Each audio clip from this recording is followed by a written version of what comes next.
By now, pretty much everybody in the entire cosmos has heard the tale of 4 little people who took a shiny ring through a series of dangerous scenarios in order to throw it into a fiery volcanic inferno, with a giant eyeball staring at them all the while.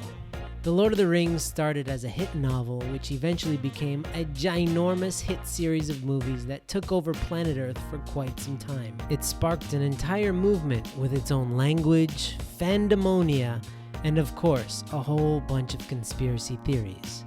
But in this video, we want to talk about the one theory to rule them all. We want to talk about the true meaning of the ring and how you can benefit from understanding what Frodo was going through. You see, the ring represents internet pornography, and Frodo's journey is the journey of pretty much every young person alive today who has access to the internet. He experienced the tremendous challenge of ridding himself from the addiction to false love in order to be free. Please watch this video until the very end, because there are many lessons you can learn from Lord of the Rings which will help you overcome pornography addiction, just like Frodo. In order to truly understand the nature of this addiction, we need to start with Gollum. You see, Gollum is the epitome of an addict. He's obsessed with getting his next hit. All he wants to do is touch the ring, try it on, and it haunts his dreams. He's irritable without it, and would almost do anything in order to just get one last hit. The ring falls into Frodo's life during his most formative years. He's entering physical manhood and getting to the age where his sexuality is maturing. He's burdened with this ring, which represents the sexual burdens of the past. Here are some key elements which show that the ring and pornography are one and the same. What happens to Frodo when he puts on the ring? He becomes invisible. That represents a form of escapism. When he doesn't feel powerful because he's just a little hobbit, he can put on the ring and disappear, which is essentially the same as pornography because it helps us feel powerful when we are powerless. And although Frodo can temporarily become invisible, there are still some dark creatures who are able to see Frodo when he's wearing the ring. These dark horsemen represent our dark side, because although you can hide from your problems for a short period of time, it'll always come back to haunt you in the end. Let's now get to the 7 steps that Frodo took in order to achieve sexual integrity and kick porn out of his life once and for all. Step 1. A sincere desire. Frodo was one determined little hobbit. When the entire world doubted him and his ability, he was still able to push through. Having a strong why gets you through the darkest of times, and Frodo had a deep reason why he wanted to get rid of his burden. Number 2. A roadmap. They knew exactly where that ring had to go. It was just a matter of getting there. The same is true with building a life of sexual integrity. You need a roadmap in order to succeed, and maps are created by people who have already been where you want to go. It's important you find a roadmap that you can trust based on success. Number 3.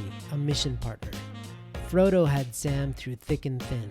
Sam was there to support him, but he was also there to call Frodo out when he was out of line. And he tried to call Frodo back to the man he was committed to being. We all need such a person in our lives. They're called accountability partners. They call us out and call us up to the people that we were born to be. Number 4. A mentor. Gandalf was a person who knew a lot about the world, and he was on stable footing. He was able to provide the Hobbit with a great deal of comfort when they were at a loss, and he could block for them. Even though this wasn't his mission, he helped them reach their goals by being a stable force. We all need that stable, reliable mentor in our lives. Number 5. Community support. The hobbits would have been crushed by many different monsters had they not had the protection of a variety of different people, from elves to kings to dwarves. They had several people fighting together with them towards the same goal. When we're building sexual integrity, it's important that we surround ourselves with others who are in a similar position and have a similar mission, because they can lift us up when we're down, and it also gives us a chance to be strong when others are weak. It's a symbiotic relationship that makes us all better. Number 6. Discipline. Frodo wanted to give up many times along his journey, but something kept him going.